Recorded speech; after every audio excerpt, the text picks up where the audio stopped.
नमस्कार मंडळी, मी तुमचा लाडका मित्र वरद विजय चव्हाण आणि मी तुम्हा सर्वांचं माझ्या युट्यूब चॅनलमध्ये स्वागत करत आहे. मंडळी, महाराष्ट्राचा, खास करून महाराष्ट्रातल्या ग्रामीण भागाचा श्वास आहे बैलगाड्यांची शर्यत. आणि याच शर्यतीवर आधारित खूप काळाआधी एक सिनेमा आला होता ज्याचं आय थिंक नाव सुद्धा होतं शर्यत, जर मी चुकत नसेल तर. मी पोस्टर टाकतो इकडे. सचिन पिळगावकर होते त्याच्यात, संतोष जुवेकर होते, नेहा पेंडसे होती. सो तो काही सिनेमा त्या काळात काही फारसा चालला नाही बुवा.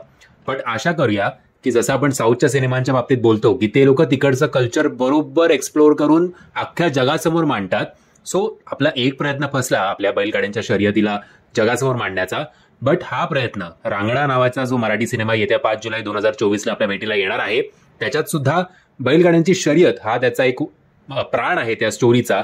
आणि मग गावातलं राजकारण, गावातलं पॉलिटिक्स, मग आय थिंक त्या बैलगाड्यांच्या शर्यतीत जे काही माहिती नाही आता काय राजकारण घडत असेल ते तुम्हाला जास्त माहिती असेल, जे लोक ऍक्च्युली या शर्यतीचे चाहते आहेत.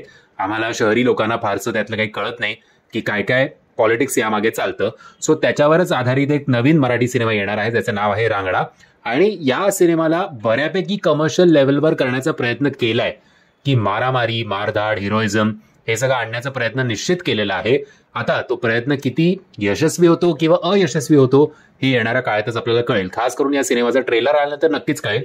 आता टीजरमध्ये तरी सगळं चांगलं वाटतंय. बॅकग्राऊंड म्युझिक टीजरमध्ये थ्रूआउट चांगलं आहे. शर्यतचे जे काही शॉट्स होते बैलगाड्यांचा ते सुद्धा चांगले होते.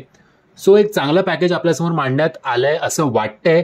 आता बघूया, आता येणारा काळच ठरवेल की हा रांगडा जो आहे तो बॉक्स ऑफिसवर सुद्धा रांगडाच सिद्ध होतो की मऊ एक नाजूक बाळ म्हणून सिद्ध होतो, ते आता आपल्याला कळेलच. म्हणजे या सिनेमाचा टीजर जर तुम्ही बघितलं नसेल तर त्याची लिंक मी तुम्हाला खाली डिस्क्रिप्शन बॉक्समध्ये देतोय. मी आशा करतो तुम्हाला हा व्हिडिओ आवडला असेल. जर तुम्हाला हा व्हिडिओ आवडला असेल तर प्लीज या व्हिडिओला लाईक, शेअर आणि चॅनलला सबस्क्राईब करायला विसरू नका. जय हिंद, जय महाराष्ट्र.